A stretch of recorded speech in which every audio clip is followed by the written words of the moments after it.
I believe down in my sanctified soul, if Sister Sapphira had come to church on time, when she saw what happened to her dear husband, I believe she went and got the rest of that money. And said, forget him. I'm going to get the rest of this money because he died and I want to die with him. But see this, when you stuck on your husband and you all into your husband, the same lie your husband told. See, let me show you something, and this is truthful. A lot of people have been wives have been taken down prematurely because they were going along with the lies their husbands told. I've seen it in the church. Yeah, go see him. Now I'm talking to you. See, let me tell you something. I'm not one of them pastors that's going to go through nobody's husband if I want to say something to you. I'm coming to you. Right. And I tell him I'm going to her. I ain't coming to you for nothing. Because see, when you want to confess something you don't want her to know, you know how to leave her out of it. Right. See, let's be real with you. Because see, if you want to include your wife, when you come telling me you got your eyes on another sister, let's tell sister this. No, I don't tell her. But I thought the two was one. So let's deal with the one. See, y'all ain't ready for this kind of mature teaching. See, this is what maturity is all about. Help me, Jesus. You have to remember you have your soul. And nobody else can speak for you. Well, what if you got one of them husbands that's real jealous? I don't care. He need to deal with the jealousy. I'm not gonna cater to him. Right. I had one time. Lord help me. Should I tell this? Yeah, I'm gonna tell you. I said something to their wife. So they gonna try to come to me in a manner to try to make it seem like I was interested in his wife. I said, brother, let me tell you something right now. I said, you'll never have to worry about me and your wife. Because I said, when I chose a wife, I tried to find one pretty, and she don't fit the description. I didn't tell him in a dog enjoy it.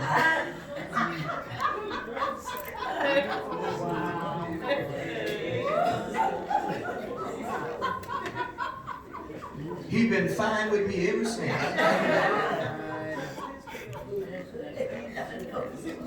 Now, I don't advise you to try it because, see, you got to take a lot of heat for stuff like that. I went on because, see, I can take the heat because I ain't going to back down. Now, you just go on and take the humble road. I sliced it good. Because, see, I'm not catering to the devil in nobody. You y'all hear what I'm saying? Yes. Now, look at it. And don't you say, oh, Pastor, you said that.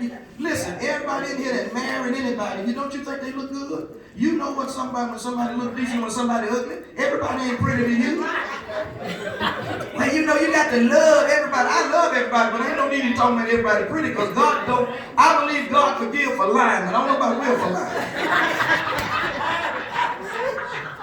I don't know about no will for lying. You're going to willfully look at Medusa and say, oh, I can see the beauty in you. You can't see no beauty in Medusa. Y'all remember Medusa? Yes. That was the snakehead woman. What was that? Greek mythology? Yes, Greek mythology, yes. Medusa, Greek mythology. Yes. The Titans, yeah. I remember Medusa from a child. She had all them snakes. And Medusa was so ugly. They say if you look at her, you turn to stone. Right. Yeah, that's some kind of ugly when you and dry up too. All right, let me leave that alone. I didn't mean to say all that, but anyway. She came to church too late, told the same lie her husband did, and guess what happened? Then she fell straightway at his feet, that's verse 10, and yielded up the ghost or died. Now look at how this thing pans out. I'm finished with my introduction. I just want to make one statement and I'm done. They took her husband out and buried him. She didn't even know he was dead and buried. Right. She come to church and tell them the same lie, and then she get the same reward. So those of you that are married, when something is not right and you agree to it, you get the same reward they get. So you better learn how to stand up for God. Not cover stuff. Because you get the same punishment. Same punishment.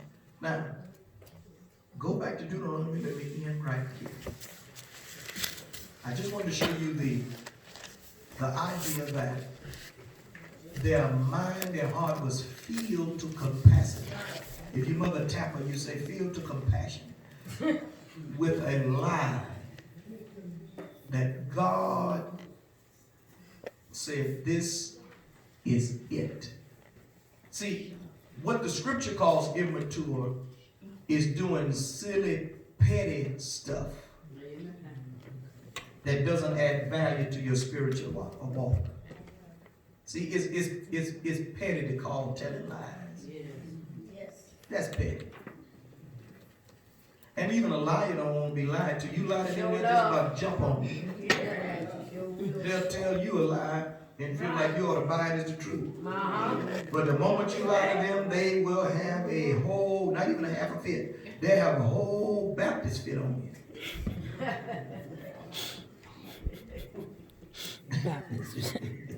I mean, they have a whole. Now look at Deuteronomy 1. Let me finish the introduction. Deuteronomy 1. Look at verse 6. What does it say? The Lord our God spake unto The Lord our God spake unto us in Horeb. In Horeb. In other words, he spake unto us at the point of being at a place 40 years. Let's remember, go back to verse 2. They went from where to where? From Horeb to where? Now, where did he speak to them at? The Lord spake to us where? In verse 6. Where did the Bible say the Lord spake to them? In Horeb. So they were at the point where they had been 40 years in the wilderness. And what did he say to them? Dwelt long enough in this mount. You have dwelt long enough in this mount. Is that what the Lord said? Now, here's where the judgment of God, and that's the other part, judgment, but I'll write the whole thing out to you. Here's where the judgment of the Lord comes. And I want us to think positively because I want to show you the positive and the negative. God decided they had been at a place long enough. That's number one. But when God says you've been here long enough, there's one of two things that's getting ready to happen.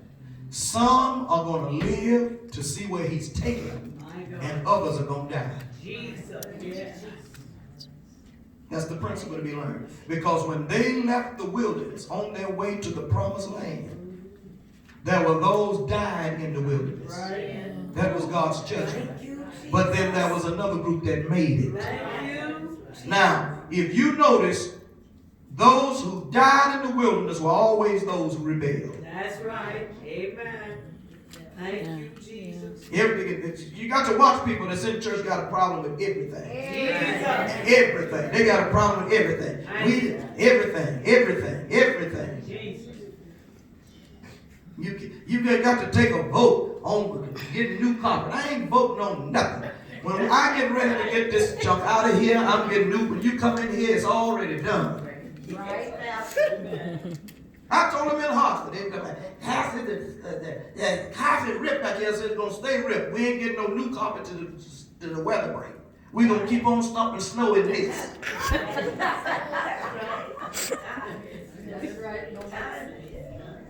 See, the danger is you got to lead people. Don't let people lead you. Because if you let them lead you, you'll be changing stuff or not. You won't change nothing.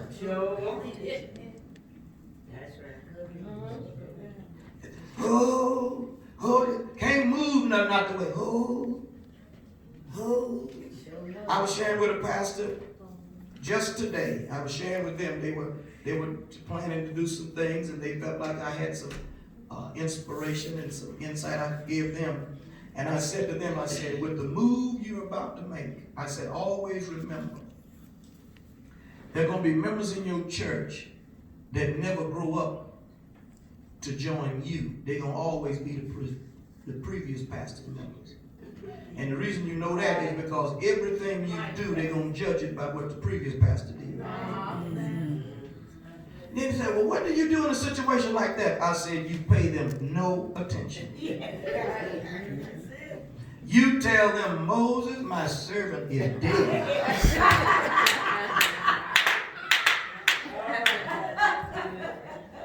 See, that's called maturity.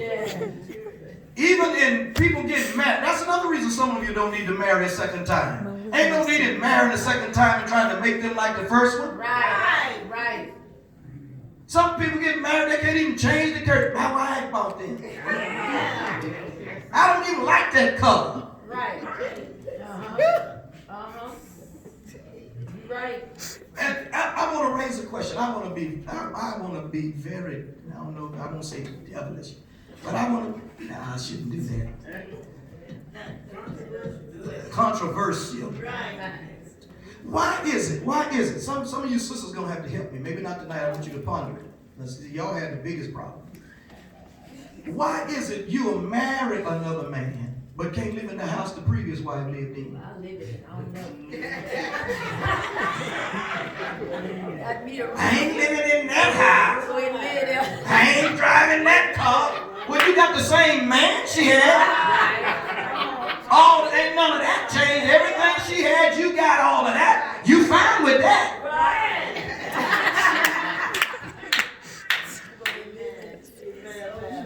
Ain't nothing changed. It's the same one Sister Butternut had.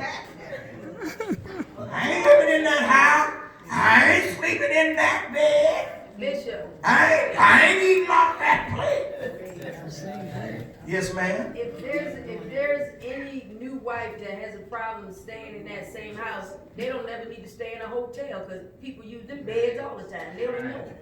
That's true, but my point is, if all of him is the same, That's what I'm talking about. he don't get new nothing when he marry you. All of it is the same.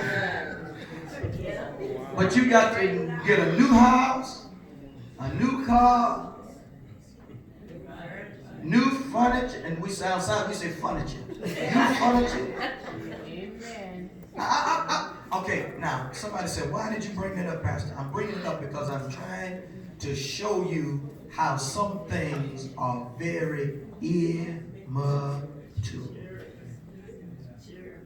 Pastor, sometimes like that happens. The husband, like you married and go and move in the house with the second husband. Okay. Sometimes the husband don't want you to change nothing in there. Yeah, That's we another covered side that of in the the first story. day. Yeah, they don't want you to change nothing. I like it. My wife bought these curtains. See, that's the reason why you need some counseling. Right. Especially with me.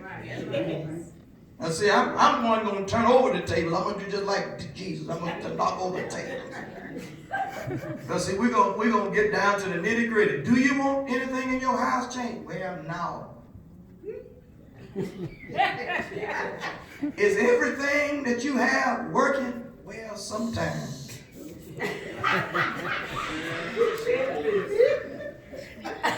And when we get through going through everything, I'm going to say, sister, here's what you got. You got a stubborn, half-working body man that's going to cause you trouble later on.